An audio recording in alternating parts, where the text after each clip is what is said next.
हरे Krishna friends, आज सुनिएगा एक रोचक कहानी। जब नन्ही चिड़िया ने सुखाया समुद्र का पानी।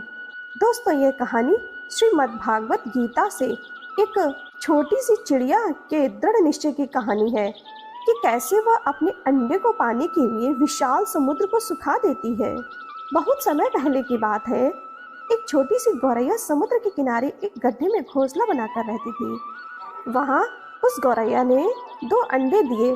सुबह होते ही वह अपने अंडों को वहाँ छोड़कर दाना चुगने निकल गई। शाम को दाना चुगने के बाद जब गौरैया वापस आई तो उसने देखा कि उसके अंडे वहाँ पर नहीं थे। उसने आसपास देखा परंतु उसे कोई नहीं दिखा। तो उस गौरैया ने समुद्र से पूछा, समुद्र, मैंने यहाँ पे अपने 2 अंडे रखे थे, क्या तुमने देखा? समुद्र, मैंने यहाँ अपने 2 अंडे रखे थे, क्या तुमने देखा? समुद्र इठलाते हुए बोला, तेरे अंडों का मुझे क्या पता। समुद्र के इठलाने से गौरैया को अंदाजा हो गया कि उसके अंडे समुद्र ने ही चुराए हैं। वह समुद्र से बोली, तुम्हारे अलावा यहाँ कोई नहीं है, इसलिए तुम्हें पता है कि मेरे अंडे कहाँ हैं। तुमने ही मेरे अंडे चुराए हैं, अब तुम ही मेरे अंडे वापस करो। गौरैया की यह बात सुनकर समुद्र को हंसी आई और वह अहंकार में बोला, मुझे नहीं पता तुम्हारे अंडे कहाँ हैं, ढूंढ सकती हो तो ढूंढ लो। यह सुनकर गौरैया गुस्से में बोली, मेरे अंडे मुझे वापस कर दो, नहीं तो मैं पूरे समुद्र का पानी सुखा दूंगी। यह सुनकर समुद्र गौरैया पर हंसने लगा। गौरैया एकटक समुद्र को गुस्से से देखने लगी। समुद्र की लहरें आती और जाती परंतु गौरैया उसे घूरती रही।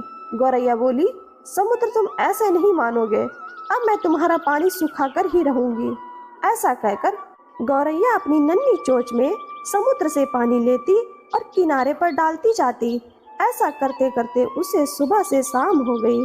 शाम के समय अन्य पक्षी आए और गौरैया को देखकर बोले, गौरैया, आज तुम दाना चुगने क्यों नहीं आई? परंतु गौरैया तो गुस्से में थी, वह कुछ नहीं बोली। वह अपनी चोंच में समुद्र से पानी लेती और किनारे पर डालती जाती। सभी पक्षियों ने उसे बहुत समझाया कि यह कार्य संभव नहीं है, भला समुद्र का पानी कौन सुखा सकता है। लेकिन गौरैया बोली, मैंने प्रण लिया है कि मैं इस समुद्र का पानी सुखाकर ही रहूंगी, जिससे मेरे अंडे मुझे वापस मिल जाएंगे। ऐसा दृढ़ निश्चय करके वह गौरैया अपने कार्य में लगी रही। जब वह थक जाती तो थोड़ा रुक जाती है और फिर वापस अपने कार्य में लग जाती है।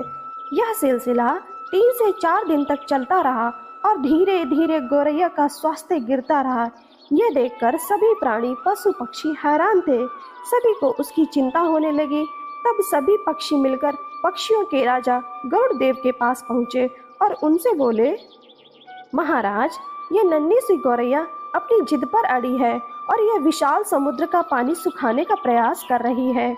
यह सुनकर गरुड़ देव समुद्र तट पर गौरैया के पास पहुँचे और बोले, गौरैया, क्या हम तुम्हारी कुछ मदद कर दें? हमारी चोंच कुछ बड़ी है, हमारी चोंच कुछ बड़ी है। गौरैया गुस्से में बोली, यह मेरा काम है, मुझे करने दो, मुझे किसी की मदद नहीं चाहिए। गरुड़ देव समझ गए कि गौरैया अपने बच्चों की चिंता से गुस्से में है। तब गरुड़ देव भगवान श्री हरि विष्णु के पास गए, उनसे मदद की विनती करने लगे और बोले, प्रभु, आप सृष्टि के रचयिता हैं, अब आप ही कुछ चमत्कार कर सकते हैं। ये नन्ही गौरैया अपनी जिद पे आकर समुद्र का पानी सुखाने की ठान बैठी है, जो कि संभव नहीं है। भगवान विष्णु ने देखा कि गौरैया निरंतर अपने कार्य में लगी है। उसके दृढ़ निश्चय को देखकर प्रसन्न होकर भगवान श्री हरि विष्णु ने समुद्र देव से पीछे हटकर गौरैया को उसके अंडे वापस लौटाने को कहा। भगवान विष्णु की आज्ञा के अनुसार समुद्र पीछे हटा और गौरैया ने उसमें से अपने अंडे निकाल लिए और वह इठलाते हुए बोली, देखा, मैंने कर दिखाया।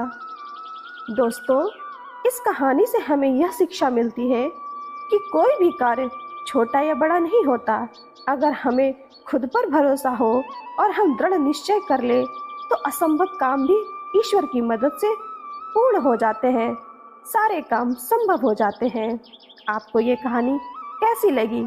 लाइक, शेयर एंड कमेंट जरूर करना। आप सभी का जीवन मंगलमय हो। हरे कृष्णा।